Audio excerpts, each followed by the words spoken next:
What's up? Hi guys, welcome to another segment of Straight No Chaser Talk. And today I'm really excited because I've got some really special people joining me. Some people that I've known for years, some people that I've come to know on social media because they are really passionate about sports. They're very knowledgeable about sports, and we're going to dive right into it. You know, this show is for fans, for fans. We're jumping right into it, and we're going to give it to you straight no chaser. So, guys, you know how we do. If you got your favorite libation, make sure you put them up, raise them. We're toasting. We're giving it to you straight no chaser. Water. Water, Mr. Healthy over there. Okay. From a fan standpoint, are you able to distinguish Michael Jordan, the ball player, from Michael Jordan, the person off the court, and has it skewed you one way or the other? Let me go ahead and start with Frank. I don't like how he treated Scott and his teammates. I mean, he wasn't a nice. He was an asshole. Okay, I get it. Yeah, Scott Pippen. I get it. He wasn't nice man to his teammates, but he won. Oh God. Okay. I wish I had the mute button. Okay, man, whatever. Okay, I mean, he won. And like, is it true? Is it true that he didn't let okay, listen. If Horace Grant didn't eat, that's not my fault. Horace supposed to be man enough to demand a plate. Hello. Hey man. Yeah. Hey. Don't go into that. That's another. We're gonna give a whole segment to that. I got you. All right, man. I'm just saying though. I got it. That's a whole segment. I got it down here on my notes. All right. What about you, Paul? Are you able to distinguish Michael Jordan, the elite basketball player, versus Michael Jordan, who has some questionable things about them off the court? Can you make that? Well, yeah. For the short answer is yeah. I differentiate the two automatically. Okay. Because that's like with anybody. Everybody has a professional and a personal face. What you see from an individual professionally isn't the thing you usually see from a personal standpoint. I think 99% of the time when people always say, don't let the suit fool you. Yeah. Because still from the Ninth Ward in New Orleans. Ninth Ward. Okay. Look, don't let the suit fool you. But the thing is that I was surprised that he was the way he was in terms of pushing his teammates, and he thought that was a way that he was teaching them to prepare them down the road. Now, I am not a teacher, but I grew up around teachers, and everybody here in this forum knows that every individual is different. Everybody learns differently. Absolutely. But the thing is that Michael had one way of teaching. And I think in some cases, that's why you probably see someone like Scottie Pippen, who became Scottie Pippen under, his tutelage. But then you look at everyone else, and everybody else that went through the Bulls organization, and you say to yourself, I think a lot of them are being kind to Mike. Yes. I think they're being kind to Mike because I don't see the possibility of more positive stories about what kind of teammate Mike actually is. Some people will bite their tongue. A lot of people will, especially if they know it's going to be on television. Absolutely. But yeah, I just I gotta admit, but I don't hold it against him. Because the fact is that it's not that because he won 6 championships. It's the idea that we all have our pluses and our minuses.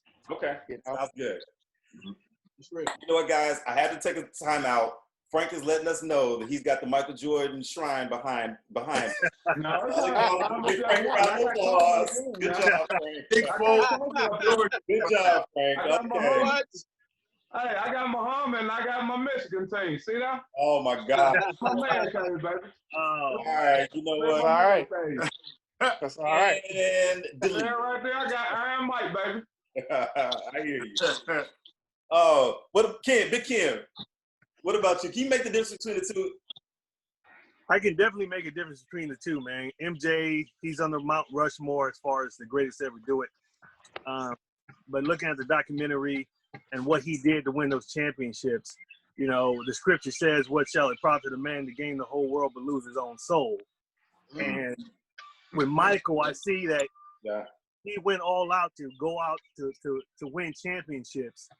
At the end of the day, yeah, he's one of the greatest to ever do it. But if you look at how he feels or the position he's in now, it's almost like he lost a lot of the friendship as far as the teammates, you know, at the end of it. So, you know, he was so driven for rings that at the end of the day, you know, he realizes that, man, what did I lose to get all this? Absolutely.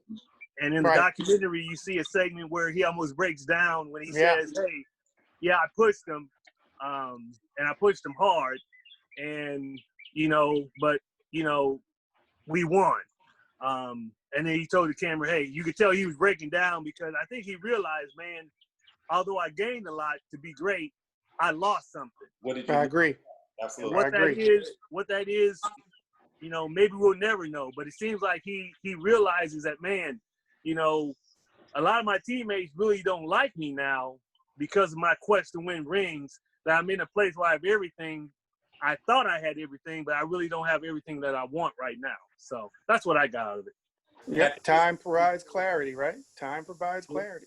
Great Absolutely. point. Good point, Paul. Francois, big Frenchie, what you got for me? Well, you know, now Derek, Frank, and Stan, you guys know this, and now I can tell it to Paul and Ken too. So I worked as a counselor at Michael Jordan's camp at Elmhurst College. So I used to kind of be around them, play against them, get schooled by them, all of that. But then I also figured out, though, at that point, I think that was 91. So that was when they came, they won their first championship. So I got to see the man more so at that point. The way I got to be that counselor was I was up there just playing, and he had just threw somebody. So I got a glimpse of the man right then and there. He had threw somebody out of the camp over a bet, the college kid, and they had a bet. The guy lost the bet. It really wasn't for a lot of money. Mike's a millionaire, but he threw him out. It's that competitive nature. You start. He's walking around playing dozens with people. The entire competitive nature. I started saying to myself, "Man, is this dude an asshole, or what?" You know. So I told Stan. I told Stan. I kind of told Derek. I said, "Yeah, this dude, man, he got a little bit of there's something there to him." But I think that, like Paul was saying and that Ken was saying, as the years have went by, he is seeing now that he ain't cool with his teammates. It's almost like you see all these other teams get back together and have these outings. Great point. And I don't think you'll ever see that with Michael Jordan. I think that even with Scottie Pippen being his right-hand man on the team, now that he has been let go by the Bulls, I like to see if Mike reaches out to him and bring him down to Charlotte and put him in the same position. See if he does something like that. But I think that Rod Higgins is a guy I know that he had been cool with and tight with. And I think he's maintained that relationship. But I don't see him having that closeness like they should have, considering they won 6 titles. But I differentiate the man and the player because, you know, everybody got faults. But what I get upset about is the fact that when his faults do come out, people look, it's just like a couple of singers we know. They talented, so we don't want to acknowledge the other things. And I think a lot of times that should be able to be separated. He should be able to be criticized as everybody else is. I think that's a great point. Derek, I'll let you go, and then let's jump into that because I want to have that conversation. I think that's a great point. I differentiate because his greatness was ridiculous. So you can't take anything away from the man on the court, you know, nothing. So, and, you know, but it's just his personality rubs me the wrong way. But we seeing also, like, people that he was close to when in his playing days, he no longer close to, like Charles Barkley, like it's other people that he was close to that he would call their friends, his brothers. He would call Charles his brother. He no longer talks to Charles, and Charles don't want to talk to him. Charles said, "Mike got my number. Yeah. If he wants to talk to me, he has my number." So, you know, everything comes at a price, man. The way you treat people comes at a price, man. That's right.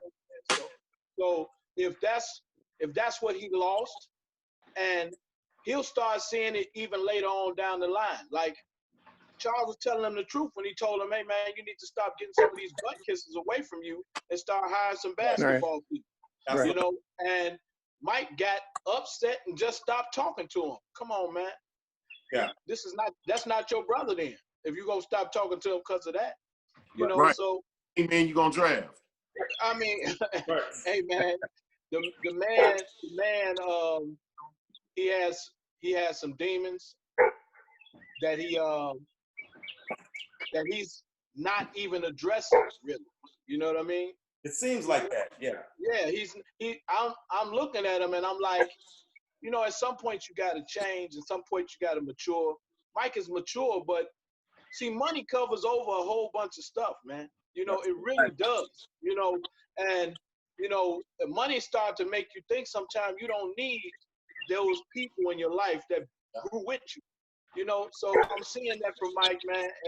And at some point in time, if it ain't for his family, he's gonna look and say, "Hey, man, I made some huge mistakes because ain't nobody around." You know, Rod is from Harvey. Rod Higgins is from Harvey, and him and Charles Oakley hit him like that. You know what I mean? They close to him, but other than that, you don't even know who Mike's friends are.